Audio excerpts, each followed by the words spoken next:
One of the things I've been doing is putting out Hebrew and Greek grammars, looking at the text inductively. I'm doing this mainly for anyone that wants to follow along. I would like to, in a sense, have what we might call Bible studies in Hebrew and Greek, that people that want to look at the Hebrew Bible, and I'll do some grammatical comments as well as even following in English. So it'll be expository, but I'll be reading the Hebrew and reading the Greek and then making comments as we go through. We'll work through classic text, and I'd welcome anyone to join in the study. We might call it a Bible study in Hebrew, using the Hebrew and using the Greek. And I'll try to explain key grammatical points as we come to them. I'm not doing this simply for scholars at all. I want to reach anyone that wants to work in the Bible, and hopefully some doing it in Greek and Hebrew. So we worked through Isaiah chapter 6 last time, up through verse 7. And so today I'm picking up in this classic text, Isaiah 8.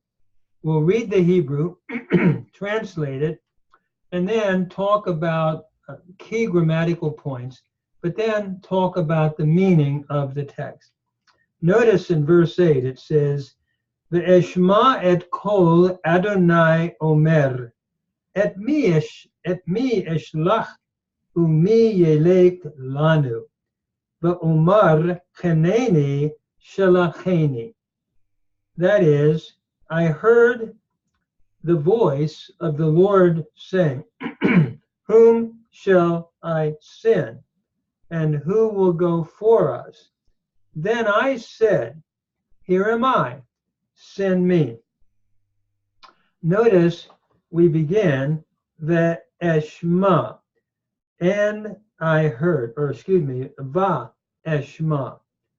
Looking at some of the grammar, this is a cal imperfect first person singular from the root shema. It's a final, what we call lamed ayin form, and that aleph gives it away as a first person singular. And so, and I heard. Notice the vav here is what we call a vav conversive or a vav consecutive. And I heard, et is the sign of the direct object. I heard kol Adonai, the voice of the Lord, saying. Here we have two nouns in construct, kol and Adonai. And omer is from the root amar, to say. And notice you have an O class vowel after the aleph, followed by the tseri, a cholam tseri, indicating a participle, a cal active participle, masculine singular. So I was saying, I heard the voice saying, I should say, whom shall I send? Et me. Et is the sign of the direct object. Me is your interrogative pronoun. Whom? Eshlach is the verb to send. Whom shall I send? It's from shalach, and notice again it is a cal imperfect first person singular from shalach. Excuse me. So whom shall I send? Umi yelek lanu.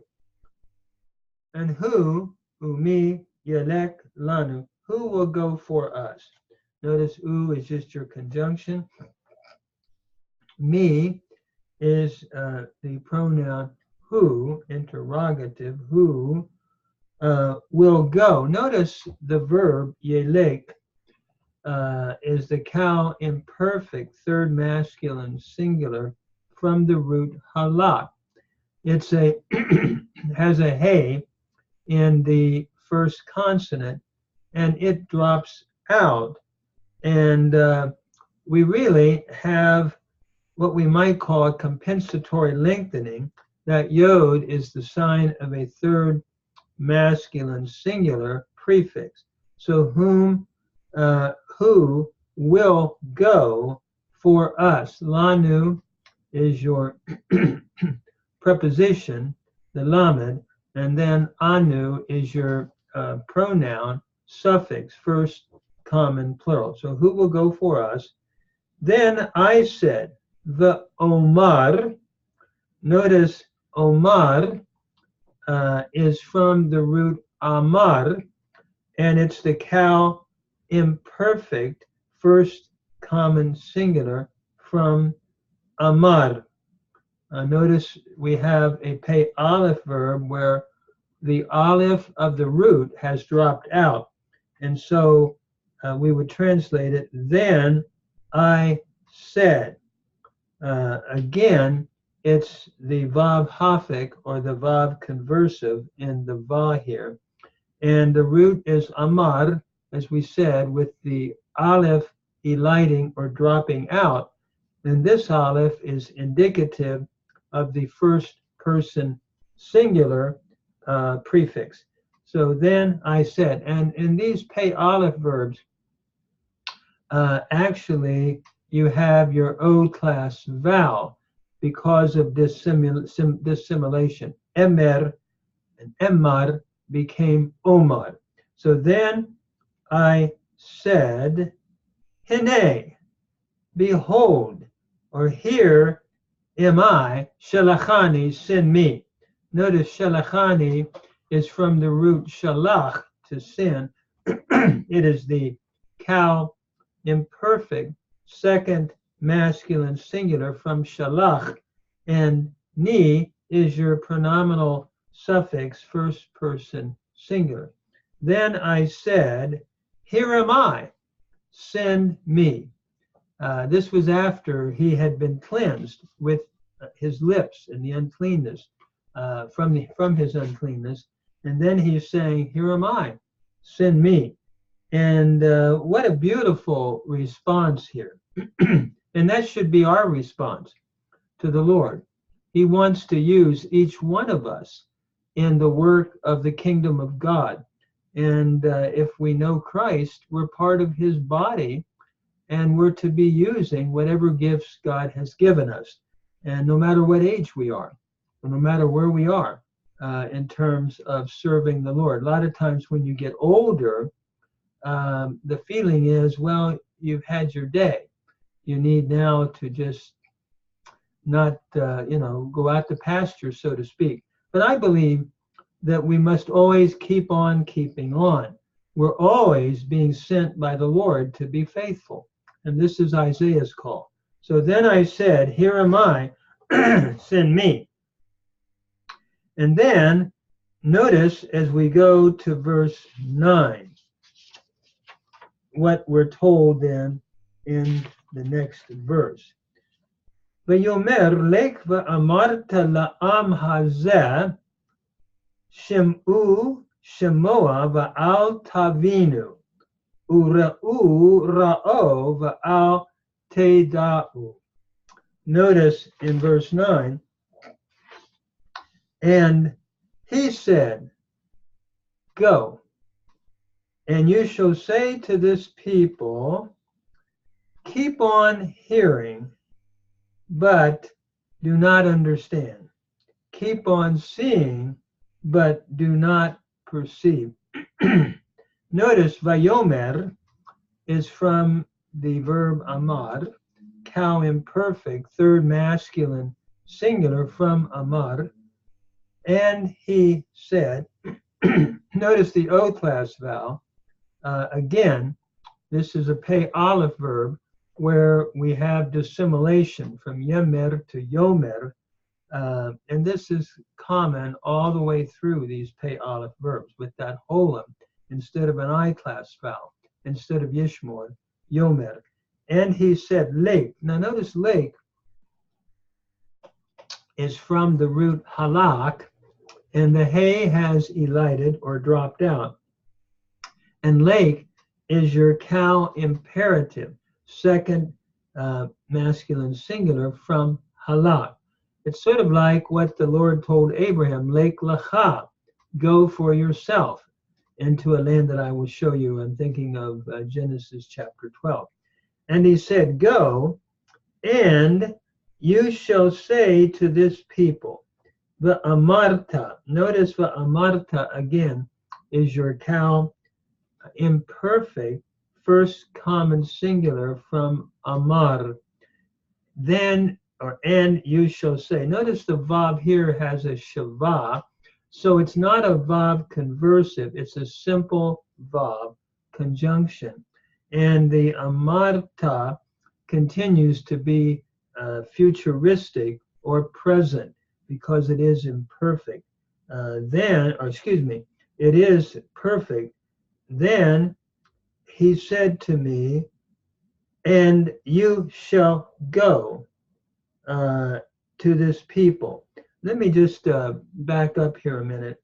I need to correct myself here. Amarta is the cow perfect with the suffix ta, second masculine singular.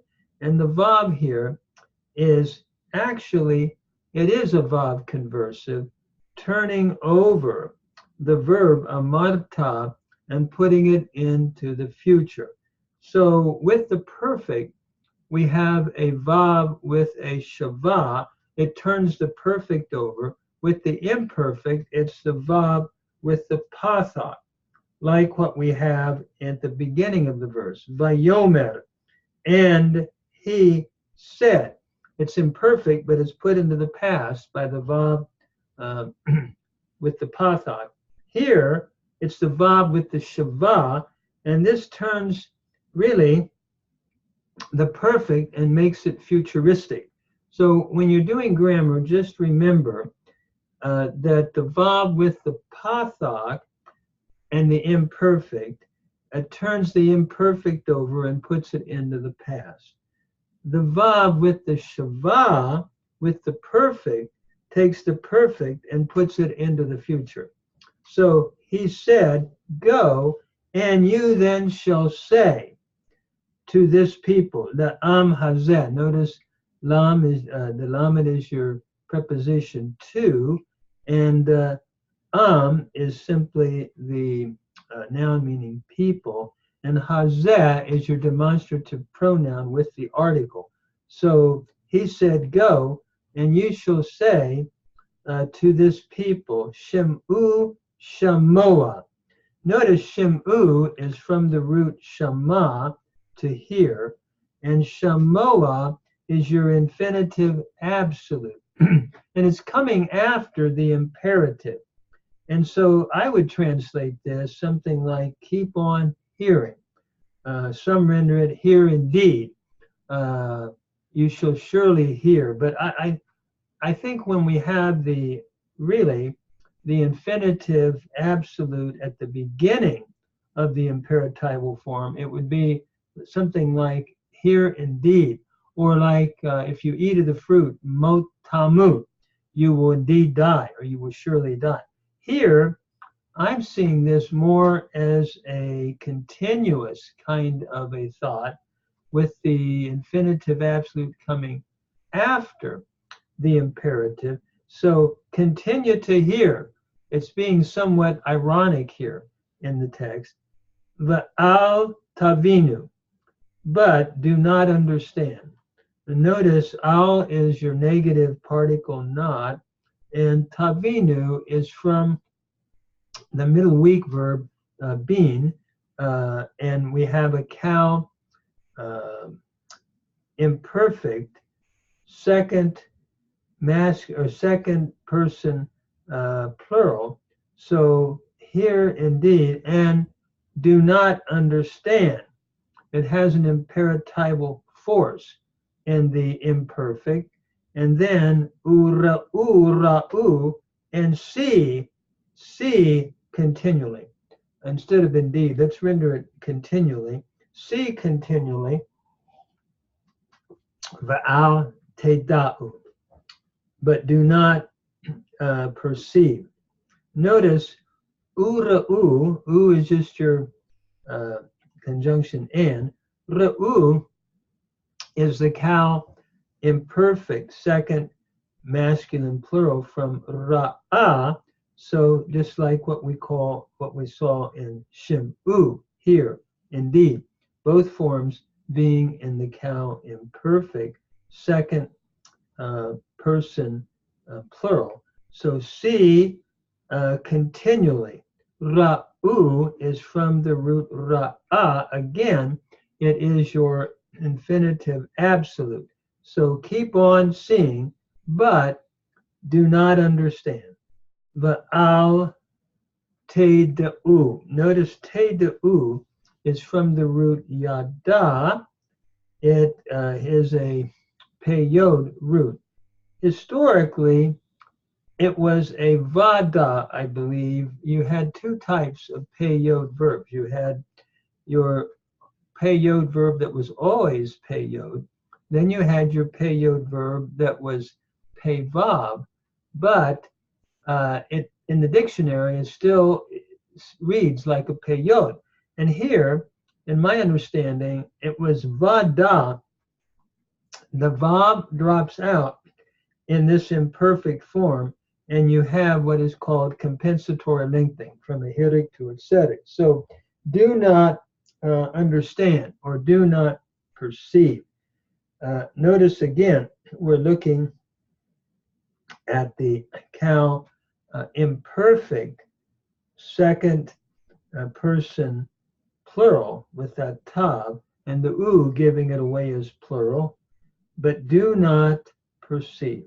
And so the thought is the message will be given, and the result, though, will be, and this is spoken ironically, I believe, and more in irony, in spite of what the prophet does, they're going to keep on hearing, but they're not going to get it. They're not going to perceive it or understand it. And so he said, but you're still to go. And because they keep rejecting, you're going to make the heart of this people fat, he said. This is a difficult ministry that Isaiah had. He was to be faithful, but he's not looking for a great response. Notice in verse 10, Hashmein lev ha'am hazeh ve'oznav hakved ve'enav hasha pin yereh be'enav uve'oznav yishma ulevavo yavin v'sha v'rafa lo. Notice as we look at verse 10, cause the heart of this people to be fat. Notice Hashman or Hashmain is from the root shaman, to be fat.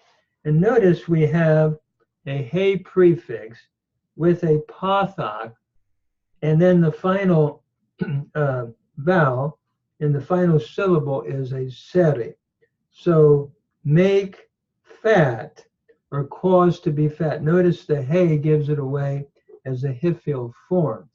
And we have the second person singular in this imperatival form. So make fat the heart of this people. Lev is in construct with ha'am hazeh, the heart of this people, two nouns in construct. So the idea seems to be, as he gives the message, it will not necessarily have a great response. What he's giving, people just continue to harden their hearts, is what Isaiah is being told. The oznav hakbed, and make their ears heavy. Oznav, oznayim, by the way, is a dual form meaning ears, and here oznav is a dual plural with the vav, and so and it's in construct with the vav, a pronominal suffix, third masculine singular. So make the ears heavy, or cause to be heavy. Here we have again kavad, to be heavy, we have your hey prefix with your a vowel followed by the tseri, which gives it away as a hifil imperatival form. So make heavy their ears, and then shut their eyes. Notice enav ha-she. Ha-she, by the way, means to shut, and it's from the root sha'ah. So what we're looking at is a double ayin root. And so what he's really saying is something like bishmir or shut, by make it so that they're not able to see, not because you're purposely doing that, but as the word goes out, it will either have a positive effect or a negative effect. If the word is rejected, Isaiah, you will be, in a sense, shutting or besmearing is another way that we could see this. In other words, sort of like what is being taught is really making it difficult for them to see because they're not responding. And so shut their eyes. A nav is the noun anayim, or ayin, meaning I. It's plural form with your vav here, which is your masculine singular pronominal suffix. And so again, their eyes, and then, by the way, this vav is probably a collective singular, his eyes, but we're looking at plural, so we could render it their eyes. And then hasha is from sha'ah, and I'm understanding this as a double ayin form, where the final ayin has elided or dropped out. And so notice we have your hey again in this imperatival form, hifil, imperative, which we would render shut their eyes, lest he see with his eyes. And again, we would render this lest they see. It's again a singular, but no doubt a collective singular. So lest he see with his eyes, or they see with their eyes. Notice yireh is just your cow imperfect third masculine singular from ra'ah, and be'enav would be with his eyes or their eyes, uve'oznav yishma, and here with their ears. Notice a bet again is your inseparable preposition. Oznav would be the ears of him. And again, this collective singular idea, their ears. Yishma is just your cow imperfect third masculine singular from shama, lest he hear or they hear. And notice, and his heart, understand with their heart. Ulevavo yavin. Lavav means heart, and O is your pronominal suffix, third masculine singular, used no doubt collectively here, their heart. And yavin is from the middle weak verb bin, to understand. And it's the cow imperfect third masculine singular. So lest they besmear with their ears, and lest they understand with their heart. And then the last phrase is, and return. Vishav v'rafa lo. And they shall return and be healed. Notice, shav is from the root shu, to return, the cow imperfect, or excuse me, the cow perfect third masculine singular from shu. Lest he return, should return, and should be healed, from rafa, to heal. Notice, unless it should be a healing for him, literally. What we're looking at here, I think, is really irony. And what the Lord is saying is, Isaiah, there's not going to be that many that will respond. And often, especially in hard times, the word can go out, but it doesn't mean there will be a great response. And this is what Isaiah is being told. Isaiah, you're not going to have many people responding to what you're saying. And one of the things that Isaiah, though, is being told is to be faithful, because there will be a remnant. And as we go on in verse 11, Va'omar ad matai Adonai, Vayomer. In other words, and I said, how long, O Lord? And notice he said, Ad asher im sha'u arim me'ein yoshev. Uvatim me'ein adam, v'ha'adama tisha'eh shemama. Notice the answer. And he said, that is, the Lord said to him, until the cities be waste without inhabitant. So the Lord said, I said, well, how long, O Lord? Ad matai. How long, O Lord? And then he said, until which time the cities shall be wasted, laid waste without inhabitant. Notice im sha'u. Sha'u is from the verb to lay waste or to be ruined. It's a final hay form, sha'ah, to crash into ruin. So until which time the cities shall be ruined, me'ain, without inhabitant. Yoshev means one who is inhabiting. And the houses, uvatim, me'ain adam, without man. In other words, it's looking no doubt at desolation and destruction that the exile would cause to happen, as he's predicting a coming captivity. And the majority are going to end up in this type of exile. And so, but he's still to keep faithful, even with the oncoming Babylonian, Assyrian, and Babylonian exile.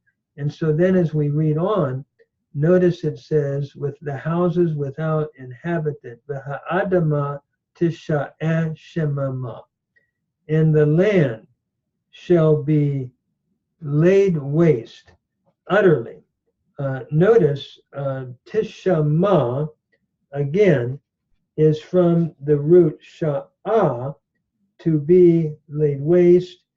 And what we have here is notice the vowel pattern.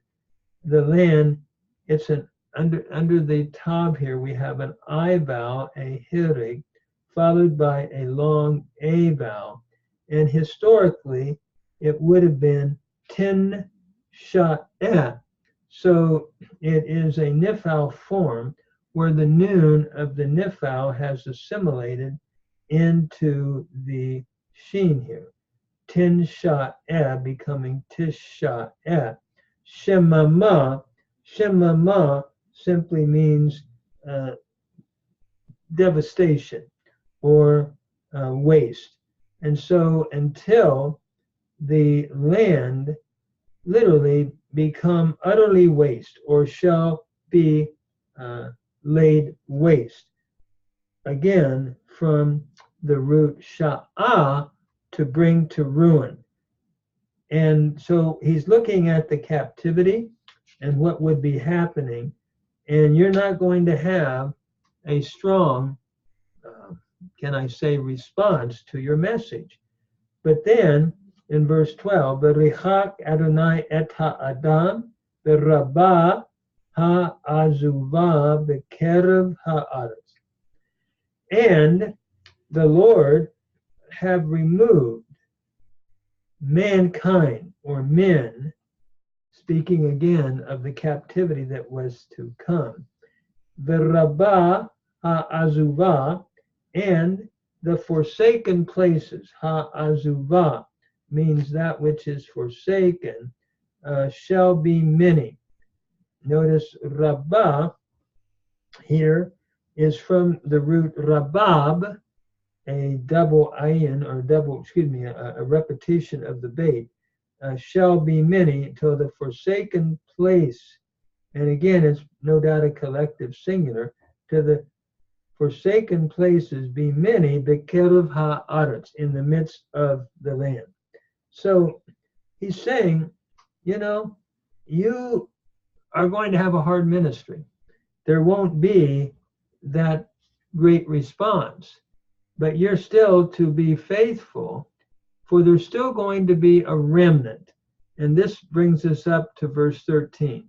Ba'od ba'asiriyah b'shava v'hayata leva'er ka'ela v'ha alon asher b'shalechet mitzevet bam zera kodesh matzav tam. Notice, and yet in it there shall be a tenth, and it shall return and shall be, literally, for devouring, shall be for eating up, as a terebinth, and as an oak whose stock continues to remain, or whose stump continues to remain in it when it casts forth its leaves, or their leaves. And notice, zera kodesh matzav tam, the holy seed shall be the stump of it. So there's still going to be a remnant, is really what he's saying. And I think the context here is the kingdom of the northern kingdom is taken into captivity, and Judah is left. But Judah would constantly be attacked as well, even after the 10 tribes have gone into Assyria. But there will be a stock coming out of that, and there will be, can I say, a minority, but it will be vital, and it will spring up into a tree. Actually, it won't destroy it again. It will become indestructible because of, can I say, the stump that remains. And this will be the remnant that's going to be left in the land. It is interesting. I've often thought in ministry, there's often a remnant that remains faithful. So he says, there will yet be a tenth in it, and it shall be eaten up. Even that will be under, can I say, attack. But there's still going to be a seed that remains. There's going to be a stump. There's going to be a stalk that remains. And what is that? It's the holy seed. It's the remnant that will be left. And so as I look at this great text, one of the things that I am encouraged in is that Isaiah had a difficult ministry. A lot of times ministers will have a difficult ministry. It will not always be that you will have, can I say, a mega type situation. Many times pastors today, for example, are pastoring very small churches, but I think the important thing is to be faithful. And there's always going to be a remnant. And that remnant will be what the Lord will raise up and cause to flourish. So I think what I see from this text is the need to be faithful, even if it's just a few people, to be faithful. And often don't expect the word to have a wide hearing. Now, some people have that, but I don't think that's the norm. At least that's been my experience through the years. So as I'm looking at this great text, Isaiah readily accepts his call after seeing the transcendent holiness of the Lord. And we're called to be faithful and to do the ministry that the Lord has caused each one of us to do. So what I'm doing is working through this text myself, and if anyone's interested in going through it, listening to it with your Bible open or your Hebrew Bible, I am doing some grammar. And I've done quite a bit of other grammars. So I'm trying to move more and more to commentary with some grammar and talk about the meaning of the text. Thank you for listening. I hope studying the Bible in the original can be of help.